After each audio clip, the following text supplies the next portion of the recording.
Hi, my name's Dee and welcome to Sunchild Tarot. Now, it's not the standard tarot reading video. We can all admit that this year, 2020, has been extreme. Let's put it that way. And we're all led to believe that it is Capricorn's fault. So I have with me astrologer David Fischer. So David, tell me, why is it all Capricorn's fault? Hello, Darren. Good morning. Thank you for having me here. Yeah, it's Capricorn's fault in a way. It's just that the planets and the signs, they reflect really what's going on with us down here. We have given them that that purpose since they are there. And the thing is, Capricorn is being very much disturbed right now by a few of the inhabitants of the sky. Let's put it that way. You have the planets moving about in signs, and they make those signs more active and more agitated while they're going through them. And the significations of those signs, when the planets are going through them, just become exaggerated, and we see more of it more prominently in society. So it's kind of Capricorn's fault, because there's some planets in Capricorn that move pretty slowly, that have been there for the past 12 years. And so we are feeling that energy, that part of the sky a lot, and that doesn't happen all the time. Pluto, for example, is the one that I'm talking about that ingressed Capricorn last in 2008. The previous time Pluto ingressed into Capricorn before 2008 was in 1770s, 1760s, somewhere like that. And it's one of the most known pieces of history that we have as a result of that transit was the American Revolution, for example. That this United States of America, its independence chart, it's having its Pluto return for the first time since we had the independence of the United States. You go backwards in the cycle of Pluto, and you have the great ships coming into the Americas and colonizing Americas. They had discovered it during the Pluto and Scorpio, but the more intense part of the colonization process began happening about 20 years after the 1500s here in Brazil, for example, which is where I am from. And so you have these connections with great pieces of history, important events that define generations, because the largest structures of society were expanding. In a way, they were being destroyed, they were being reconfigured because of new distributions and political fights over territory. Who would have more power over those lands? Where would that power lie? Would that power lie in the exploring of the land as in agriculture, or would we explore it as in mining? How would we explore those lands? All those questions, and who would dominate which land in the Americas, really defined the conflicts back then in society in a lot of major ways when you're talking about the Western culture. So that ought to say that these previous Pluto cycles through Capricorn really redefined society as a whole in a very important manner. It brought to our awareness, while the sign was being activated and agitated by that energy, new information and new power dynamics that really redirected society in major ways. It reestablished what is the new norm, which is a Capricorn word, norm, structure. What is the new establishment? Those things tend to change when Pluto goes over Capricorn.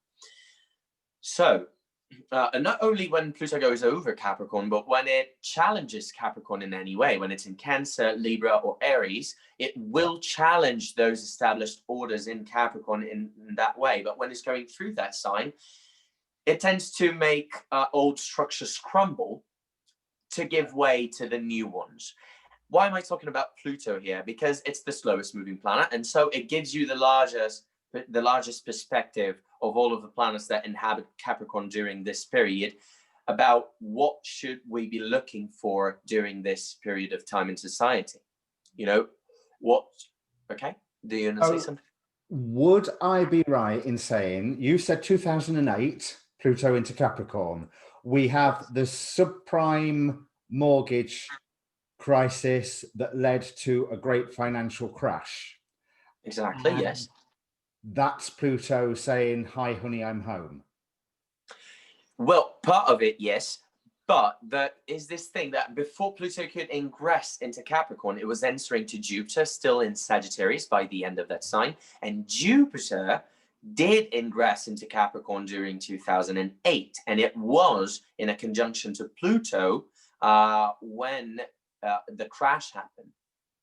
Right. So that development, that when both of them ingressed into Capricorn in December 2008, by the time Pluto actually ingressed into Capricorn, Jupiter was still there, and more about that in a moment because it's important. But Jupiter was there, and it had already been activating that area of the sky, making it more agitated before Pluto stepped into it. But they were already linked. The things that it was treating in Capricorn had already happened in the conjunction back by the end of 2007 in Sagittarius.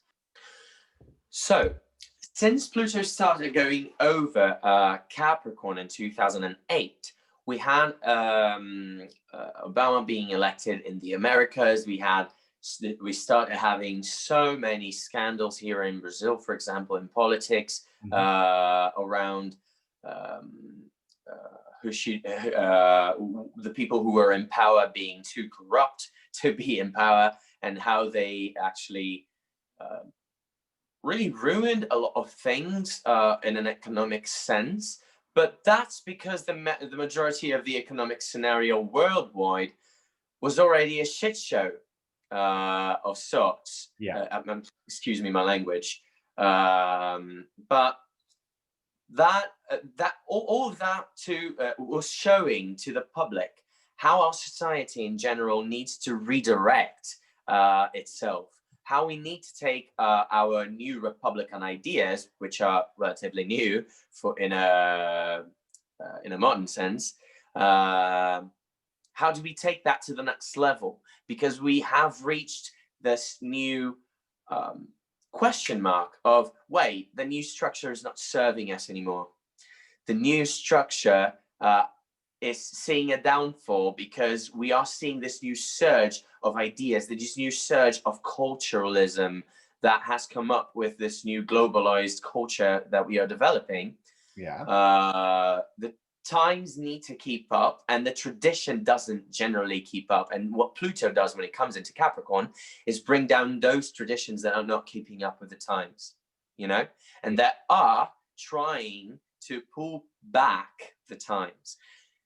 Sometimes, unfortunately, they managed to adapt, and they kept some, for example, the autocratic powers didn't crumble every time Pluto was in Capricorn, right? Yeah. Only some specific ones. But since we have been having these more and more as a reflection of Pluto in Capricorn, of autocracy and centralized power being redistributed, we can see that this is going to happen now again. We see new patches of populations of minorities that used to be called minorities. Now we are going to have from now on to acknowledge them as not minorities anymore, because they are just people reaffirming their rights to exist and to contest the power dynamics that are on top of everything, especially because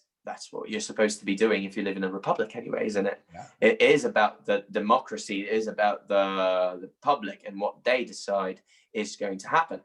Even for people that still live, for example, here in Brazil, we live in a republic. You guys in the United Kingdom live in a, sorry about that. You guys in the United Kingdom live in a constitutional monarchy. Yeah. So the constitutional monarchy is still the powers of the monarchy, of the establishment, the state, being measured against the powers of the population and what the population wants, right? It is a marriage of powers there.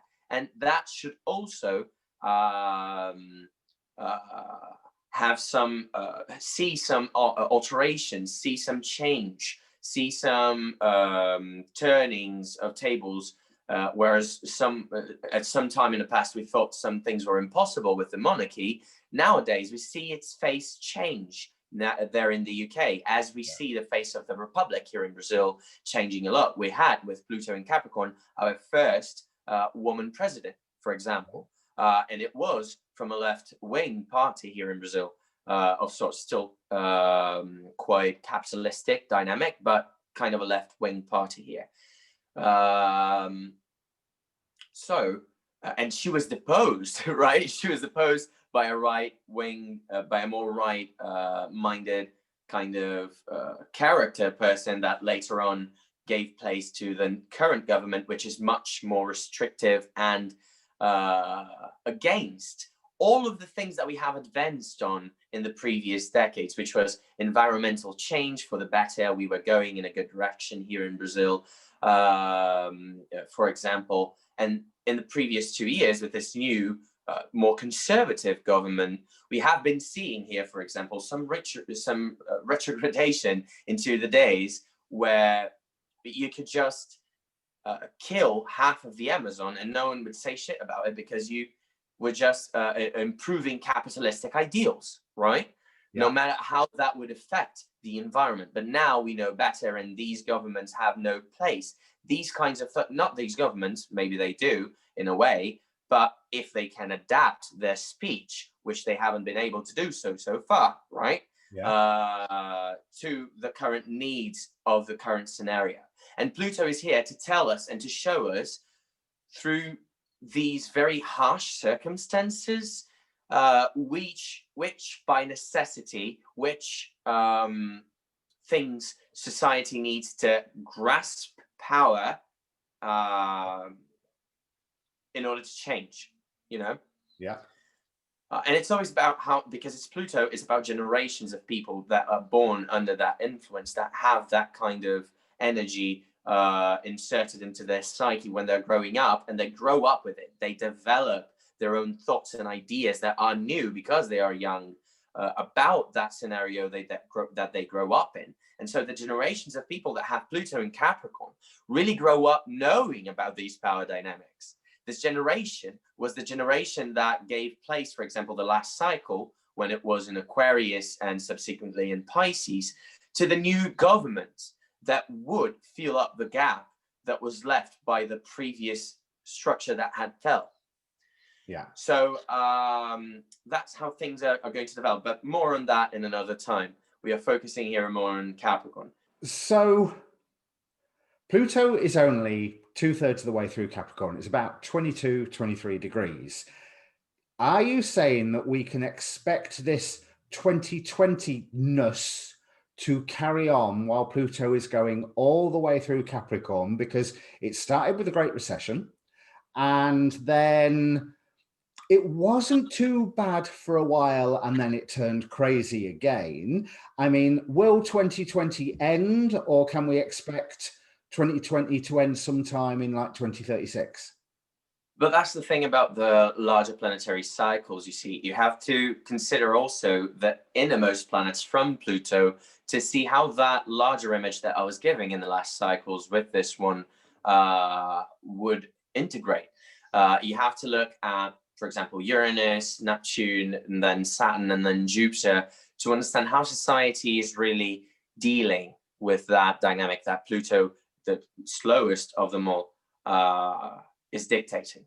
Mm-hmm. So no, it's not going to be always like that. For example, 2022, we have both Saturn and Jupiter very well dignified in the sky, and that generally is not so bad for society in general. And for Pluto stuff, since Pluto is in Capricorn, its ruler, Saturn, would be giving it good resources to go on about its business.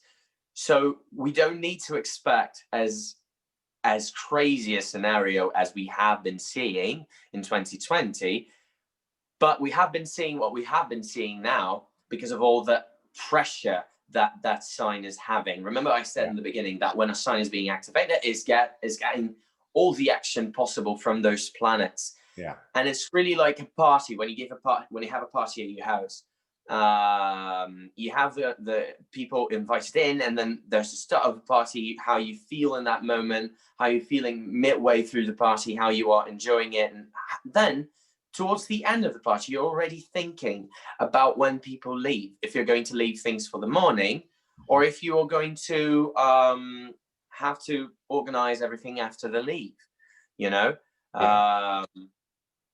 So it's much like that. Now we are getting to that moment where we kind of can see the end of the party coming, and we start kind of, okay, how are you going to address these things that we need by necessity right now, so we can guarantee that when the time comes to leave, for Pluto to leave Capricorn, these subjects are already in the way to the next thing, you know?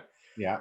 So you're saying that there is hope, and that 2020 is going to end not just sometime this century, but sometime reasonably soon.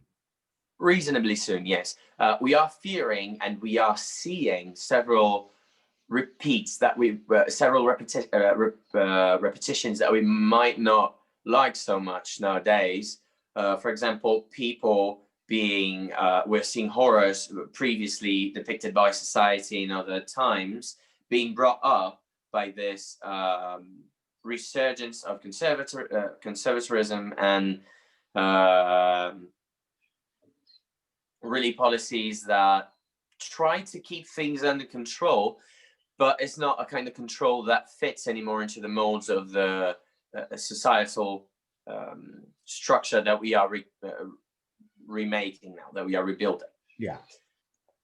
So it's going to end sometime soon, because we are already seeing how, because of the pandemic and all the things that have been happening in Capricorn this year, depicting the pandemic, have been forcing society to change abruptly into another direction in several of its sectors. You know, that could go into some people's liking and become some progressive change, but it can also mean that more conservative powers simply take over more deeply. They take over more.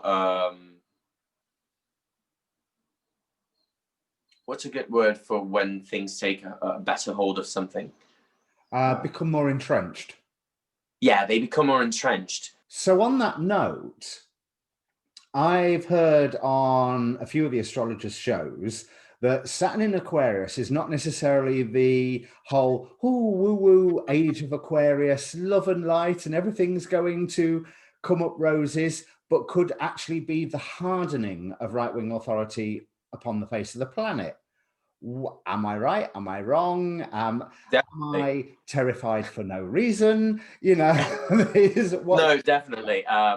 It could be definitely could be a hardening of authoritarianism, because you have an Aquarius is a fixed sign and it's ruled by Saturn. And Saturn, in this traditional approach, which is the one I refer to for those modern astrologers out there that might use another system, it really represents this imposing of your ideals, because you need to reinforce it upon the current ideal. So Saturn can as easily be the rebel that wants to go against the oppressive scenario that they live in, as much as they can be the dictator that rebel becomes once they come into power. We have seen that happen several times before in the past, haven't we? With revolutionaries like Lenin and Stalin, and we have seen Cromwell even reestablishing his power as a king in the UK once he established the, how do you call it, that period of the Regency, I think, wasn't it? Yeah. Or something like that. So we have these rebel figures that do relate to Aquarius. But Saturn is the ruler, and it's a fixed sign in the system that I use, and that's the application that you have to think it through. There is one point about Saturn, though. Well, 2 points I want to make about Saturn. If we're looking at the myth of Saturn, if you think about it, Saturn, Kronos, was the first rebel because he rebelled against his father Uranus. Precisely. And he also presided over a golden age on the planet. So Saturn is not necessarily all bad and nasty. Yes, you're right. It's just that it's a different feel from Jupiter, but it's not that we are going back into a Saturnian age in a sense that you just mentioned of the golden age of Saturn. But we are going to see people radicalizing much more on their own point of view. We have seen people before in history, several points in time where you had these distributed power dynamics in the world, like the Byzantine Empire. You had other empires around it that traded with it, and it was a very central part of trade, but it was like power dynamics with other powers at the time also. And then you see the Byzantine Empire finally fall within an age that people were expanding the notions of what was possible and how society could work, what power was really about, and how it could redistribute it. And we are seeing now some calls to that in society when you see minority, quote unquote, because they're not really minorities, they're a really large number of people claiming their rights in much more radical ways. We have already seen that happening just this year, right? Yeah. Because of all these planets concentrating their energy in Capricorn, and those power structures not being able to cope with the abundant amount of energy that is being put upon them, at the same time. So they cannot hold up their previous mass control strategies the same way they used to, The conservatives cannot hold up their power with those strategies, and let alone actually rule something, actually do something that's good for the adapting to this new scenario.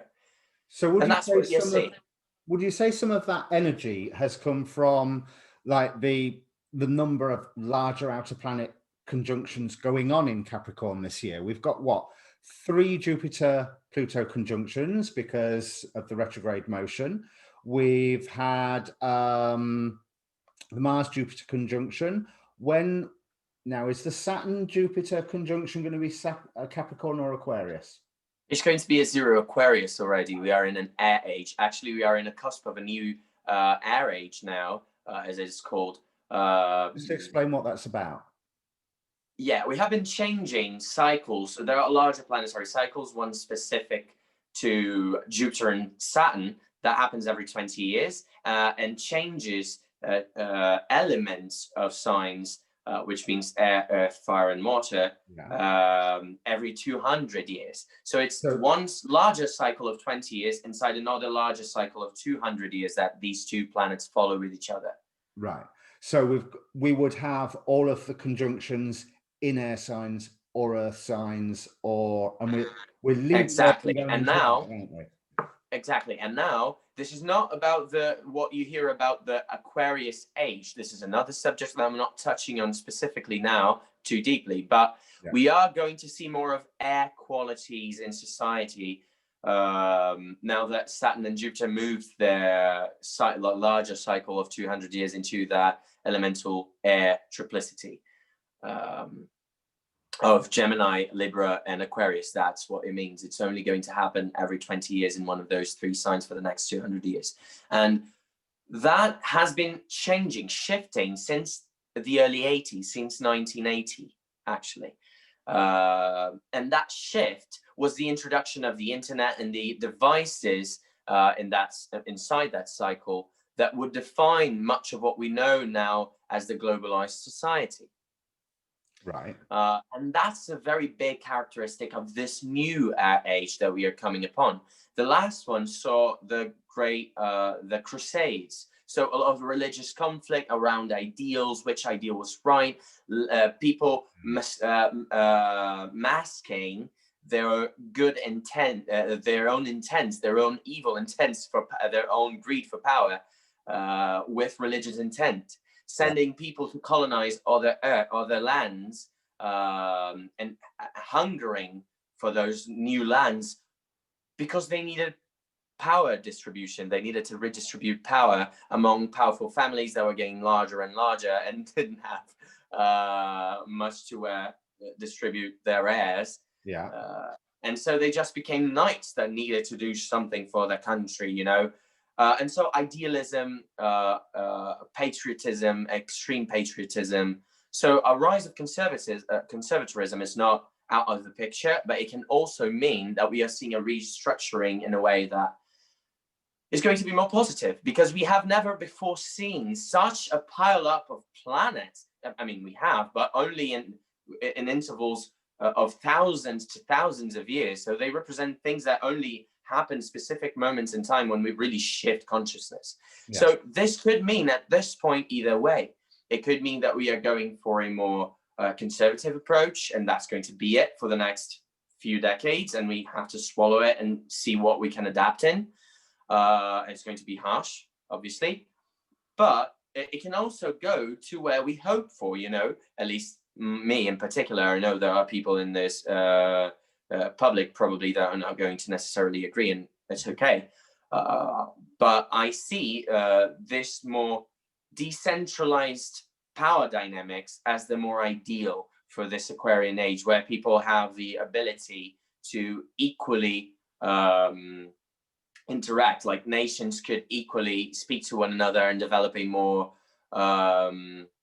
stable type of economic dynamics. You know, we see the rise in this new age of the cryptocurrency, right? Money that's not actually physical, giving you much more power of choice about what you want to do with that money and how fast you want to manage that resource, that power resource that you have. That does individuate power for people in our society in a more minute sense, in a more personal sense. Yeah. So that's the Aquarius bit that we've got to look forward to. We've also got the final Jupiter-Pluto conjunction coming up. Now, if I'm remembering correctly, I don't think any of us have escaped the attribution of the virus to the Jupiter-Pluto conjunction. So we've got the next one coming up on the 12th of November. Has it got some other whammy to deliver, do you think? Or is it just going to be the peak of the third wave of the virus? The peak of that wave. No, actually, we are already in this new wave that has been putting Europe in a lockdown, in a new lockdown.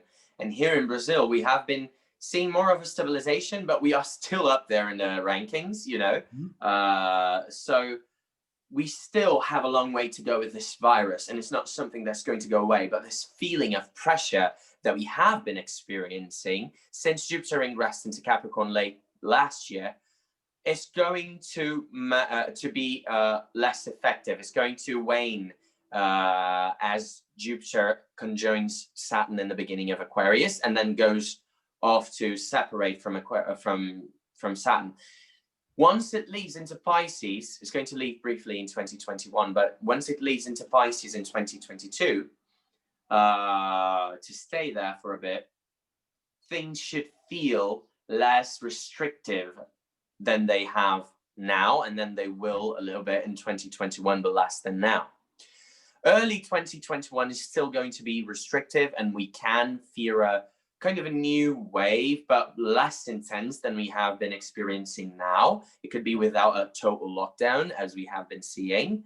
But Jupiter in Capricorn now is still talking to Pluto, and you can see graphs like if you go to some other astrology channels, such as the Astrology Podcast, for example, they have been showing in their own material for the forecast of the month of November a specific graph. I'm not sure if you've seen it, Darren. Archetypal Explorer. Right. Yeah, I That's believe that was the it. website, Archetypal Explorer, that Astrology Podcast has been using. Right. Thank you. I believe that was it. So you can go and check that graph out. It matches really ominously the scaling up of the virus in not only in Europe but in a worldwide scale. And so you can see while Jupiter is building up this last of 3 conjunctions to Pluto, you can see the last and largest peak of that infection curve going up in that graphic. So that's the bit about Pluto and Jupiter and Pluto together this year. And really, when you look on all the clump up of planets that we had, not only these outer planets that are slower moving, that take like a year through a sign, which is Jupiter, for example. But when you see Mars going through Capricorn, Sun going into Capricorn earlier this year, when he had the public first being made aware of this danger of the pandemic by the Chinese government, which was in late December, early January. That's the Sun going through Capricorn. We had eclipses last year going through Capricorn when the virus actually started spreading. Yeah. When it's presumed that the virus actually started spreading. Saturn was exactly conjunct another point that causes eclipses in the sky, which is called the South Node. And they worked together for months. That was a large cycle that doesn't happen often as well. Right. So there are a lot of peculiarities in astrology that we generally look for in the sky to determine certain important events, but they don't usually happen at the same spot in the sky at once. You know what I mean? Yes. And that's really what seems to have contributed to, as you know, I've been learning about astrology seriously for a year now, and what a perfect year to be doing it. Although it's almost like there is so much noise. How can you pinpoint one influence from another? And you mentioned the eclipses, and yes, you can tie the eclipses into the virus, obviously, because very well, yeah. Actually, we started opening up where we became aware of the virus in the first cycle of eclipses this year. In the second cycle of eclipses this year, after everything developed in the next 6 months, we had the opening up of the businesses and the economy that they attempted to do. But now that we are mounting up to the next set of eclipses, we have this new wave coming to its peak with the Pluto-Jupiter conjunction again. And so you see how they are tied up. So yes, you can pinpoint certain points in time where these developments, these specific developments in the year of 2020 are going to happen, not only through the eclipses, which have their own particular narrative, but you can also look into the quicker moving planets. They are really the quickest moving handles in this huge clock that astrology is. And we have been talking so far about the bigger handles in the clock. But if you go to these smaller ones, these closer to home ones, they determine more mundane events, more current events that are determined by individual action or specific weather patterns that influence humans in a big way. We have been seeing these large forests burning up. Like Australia was on fire just last year, and we've kind of forgot that because of all the shit that has been happening this year, right? Yeah, Siberia was on fire, I seem to recall, this time last year. Siberia on fire. Brazil's Amazon is on fire. And not only Brazil's Amazon, but a large portion of it is in Brazil. It's to blame on our government, spoiler alert, but you see all of this happening in countless disasters environmentally, like countless, really. You just had one these days, like it was yesterday or the day before, that we had this earthquake. Where was it? In Europe? Turkey.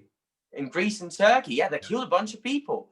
Like, and that's not even like it's not even surprising in 2020 anymore, because we've been having so many of those. But that's what happens when you concentrate too much energy in one sign, and when you have these quicker moving planets activating those spots, as Mercury is right now, for example, and Jupiter is, and all of that, and Saturn, and so Mercury's doing it by square at the moment, isn't it? yeah, it's squaring Saturn while it's stationing direct. So Mercury, in one of the peculiarities of its cycle, it's squaring another peculiar point in the zodiac that has been active for a very long time, especially with Saturn, that has been hanging out there for a long time, for the last couple of months. So you would put this earthquake on the Capricorn stuff as well, and not necessarily the Uranus conjunct the full moon? Oh, it's all of it. It's really all of it. But you see how these specific scenarios that have been developing during 2020, they compose the 2020 dynamic in a very large way. They are going to mobilize society, and that's why they are tied into the Capricorn and Mercury bit here. But yes, that full moon conjunct Uranus could be more of the weather pattern that you would look for if you were trying to predict the weather with astrology, which is not my speciality at all. But yes, there are different ways to look at it. But the societal part, the Capricorn bit, is tied to it, that whole 2020 dynamic that we have been seeing developing, and how one more impact could mobilize society even further and radicalize people, and make people more aware of reality in a much more tragic sense. Let's put it that way. Saturn has to do with tragedy and harsh things that happen to people, so they are made aware of reality. Pluto just adds up to it, right? To put it gently. So there's a cheerful note. Yes. To go on a better note, it's almost about to end, and that's why I think it's good to be talking about all of this now, because we can look at it in retrospect and really have something to look forward to once these planets really shift into other energies and they're not so concentrated in one spot anymore. You're going to feel the relief after December, really. Yeah, I can't say that I'm not looking forward to that point. I don't think there's anyone on the planet who wouldn't be looking forward to that point. Right, yeah. So you mentioned the personal planets. One thing that I remember is that Mars, it conjuncted all the Capricorn cluster, as Anne Ortley calls it, and then it squared them several times as it's having its extended staycation in its home sign. How has that playing out? Stirred the waters up, like you were saying. You were saying about how a sign was being agitating. Yeah. I'd imagine there is no greater agitator than Mars. Oh yes, Mars actually, precisely, yeah, that's a very good point. Mars actually brought up the civil unrest parts, and how society has been unsatisfied with the response that its governments have been giving to the virus, in general, and to this health crisis. Especially in places where, like, there are places that dealt with the crisis very well, certainly, but there are very central places to the worldwide economy that have dealt with the crisis of the virus very poorly, really poorly, and they have had some of the worst developments with the virus crisis, such as here in Brazil. You have the United States, you have the UK, very large portions of people really angry about the whole scenario that's being developed. We can both say we know a song about that, Yeah. So the dynamic of Mars with that Capricorn clump has been that, and when Capricorn was activated by Mars earlier this year, when Mars first ingressed into Capricorn, was when Europe started going into lockdown. And by the time Mars conjoined Jupiter by the 19th or 20th of March, I think it was the 20th of March, because it was in the solstice, I remember. It was around 19th or 20th. It was around 20th, 19th or 20th, yeah, of Capricorn.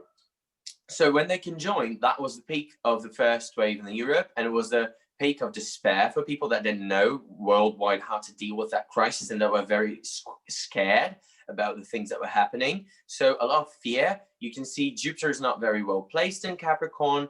I'm not going to explain too much, but it has something to do with something called planetary dignities, if you want to research more about it in the internet. So these planetary dignities, they really determine that Jupiter is not so well placed, so there is not much it can do in that Martian situation. And so Mars is an addition of fear.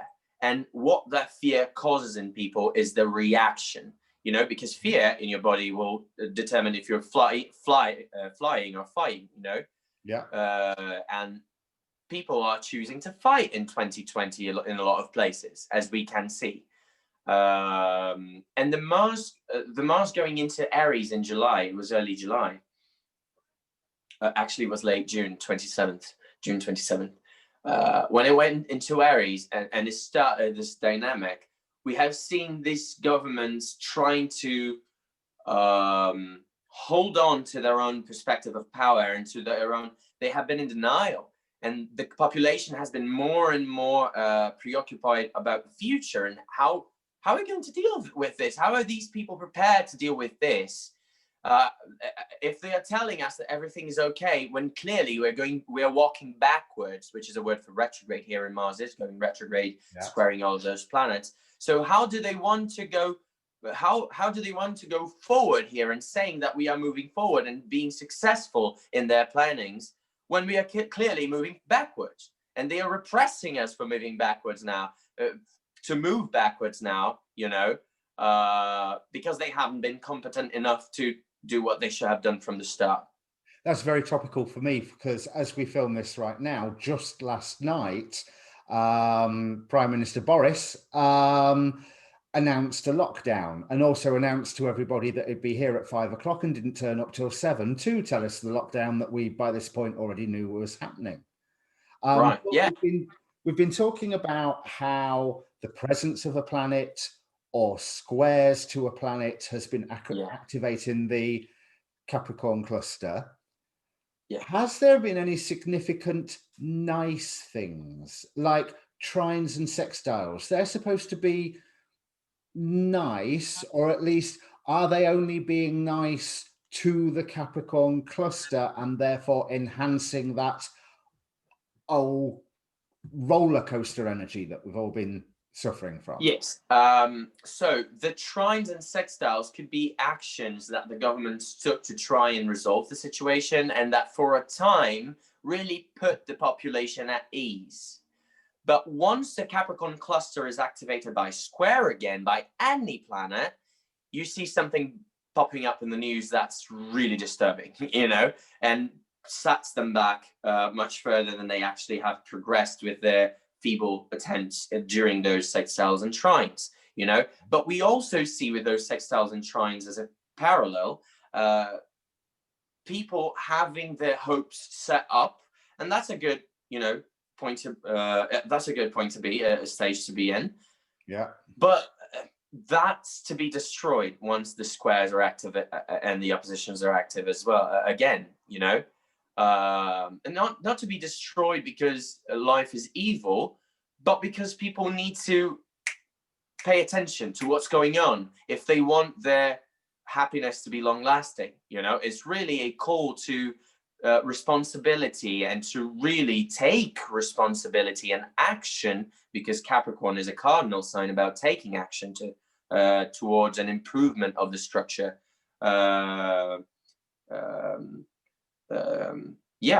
It's taking action towards the improvement of the structure, this cardinal energy. That's what they're inviting us to do when they're energizing those parts of the zodiac.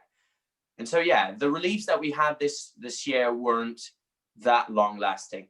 One of the trines that you can point out in that dynamic is the trine between Uranus and that whole bunch. It's not a trine by degree, but it's a trine by sign, which really shows how the previous square dynamic that Uranus had the previous decade in Aries is developing now. It is a trine, but it's a disruptive trine because it's Uranus and all that clump in Capricorn redefining structure. But it means that society is actually finding a means to renovate, to restructure, and to challenge whatever comes in the way of that restructuring that's necessary for those oppressed bits that are fearful and that are rising up against them. So these are all, I mean, we're talking on a global, societal or mundane astrology level with most of this conversation, but it is very much actions that you can take home and answer the invitation to restructure your life, restructure your job. Well, let's talk about, I mean, jobs. Your job is probably getting restructured for you with the economy doing what it is at the moment.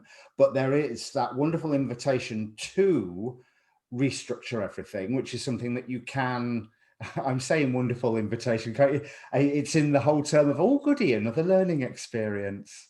But all of this action can affect people personally as well. So that is by house. Yeah. That is by house. That's when you get into the more palpable and more personal level of astrology, which is my specialty, which is where I specialize myself now and study more deeply. It's where all those circumstances that we have been describing in the whole of this video affect you specifically. You're not going to get as specific a reading as if you were with your own natal chart and an astrologer, but if we can point out to you, for example, as we are going to, how by house you can expect those themes to manifest in your life in a material sense, in a more close to home kind of sense. So what we're going to do is we're going to look at each rising sign, because that's what defines your houses. And we can have a look at the themes that have more than likely come up for you within this 2020. I don't want to use the word that you did, but I can't think of a better one. So the 2020 shit show. And or 2020 parade, maybe. But let's have a look at how it affects each rising sign as to what house that it's looking in, what may have happened and what we may still have left. If there's any final punches or final surprises that may come up. Yeah, if you're an Aries rising, then Capricorn will be your 10th house, and that means career. That is basically the target. You have an arrow that would be the first house, like your ideal, and then you shoot it for something. That's the 10th.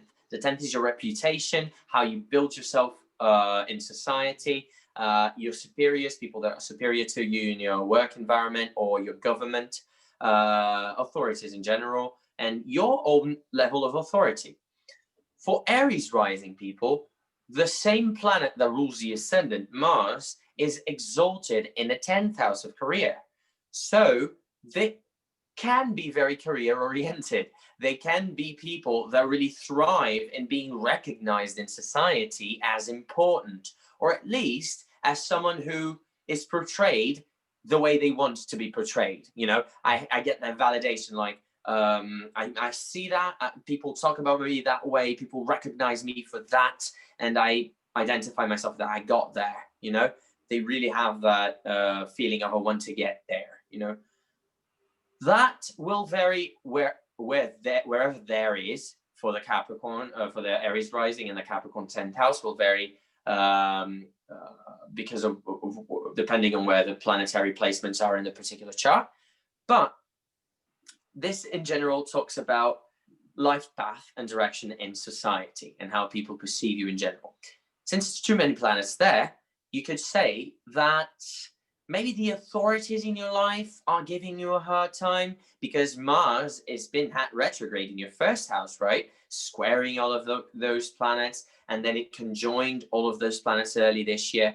So it might have been having some either problems with authorities that you know are corrupt, and you feel you're in the right to do something about it, and you are doing something about it actively. You have the agency and you have the will to do it, and you are doing it. But you might have been having a lot of trouble, prolonged trouble with it that you might not have anticipated.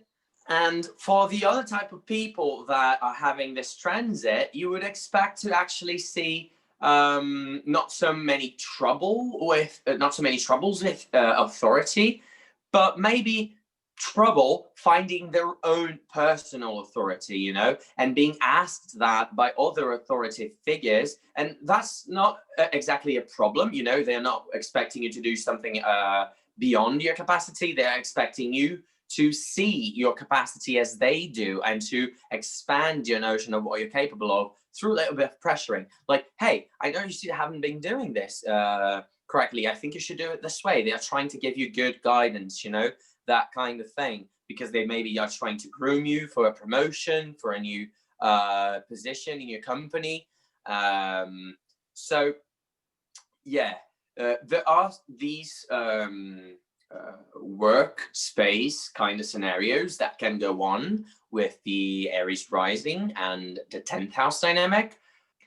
And you could look at it as well in the sense that the 10th house could signify added responsibility, and you being required not only in a workspace or not only in a career stance to perform in a more authoritative and prominent manner, whereas otherwise you might prefer not to be that prominent. Now you're being asked and very pushed by the people around you to take that prominence, to take that place. That might not be the most comfortable experience for you if you don't have the best relationship of those between those planets in your chart, in your natal chart particularly. But it's still a request. It's still something that is being asked of you. It could be someone got sick or died in your family, and then now you are the one who has to take care of the less fortunate that were under the care of that main caregiver that died. Or you have a child unexpectedly, and then certain responsibility is added to you. Jupiter in the 10th could also mean that. So, yeah, just added responsibility in general. And what you have to look forward is, now that you have experience dealing with whatever life has been throwing your way, because you are a very active personality. Having Aries rising means that you react to things in a very instinctive level, and you will be made aware of new capacities that you have. So that's why it's good to have your ruler and the ruler of exaltation of that 10th house, which is Mars, in that first house, and the ruler of Capricorn also in that 10th house, signifying that the final results of whatever comes your way will more likely be productive than not for you, even though they might be annoying, you know, and very tiring at times. They can be, if you have natal planets or promises that are challenging for your health, that could be something that could be worrying for you. Try to look into that.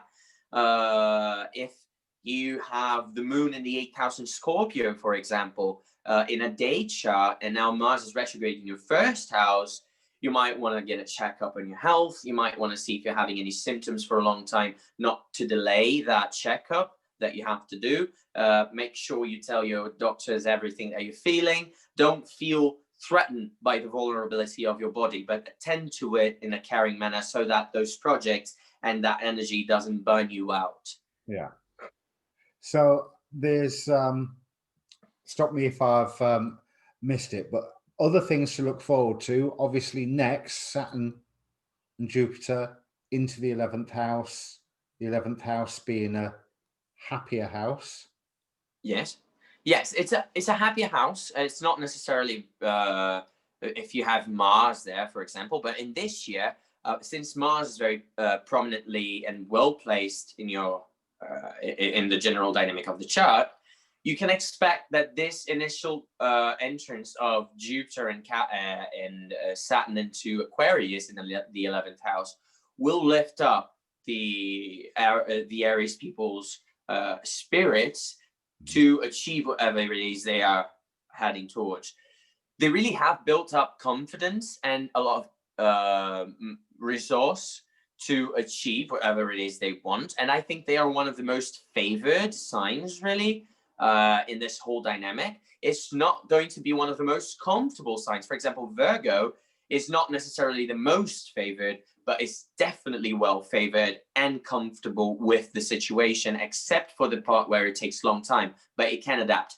Aries is not necessarily comfortable at any time in this Capricorn period, but they are going to be when once it moves into Aquarius. That comfort part will come back more for them. Excellent. So in conclusion, none of us will be upset to see the back of Capricorn. It's been a hell of a time, but it's been a really, really special time. There has been cycles that have come to an end and obviously begun again this year that have been hundreds and some thousands of years in the making, in the rolling, I suppose. We won't see Jupiter, Saturn and Pluto together again in Capricorn for at least 700 years. And that's also not counting the fact that, what was it you were telling me a moment ago, David, about the nodes? David can explain this far better than I can. Yeah, no, it's a really special time, as you said, Darren, because there is no register in recent or even ancient history in the modern era of a period of time where we had this much activity in Capricorn so close together at once for such a prolonged period of time, including eclipses and Saturn and Jupiter and Pluto, like all of them together at once for a long time.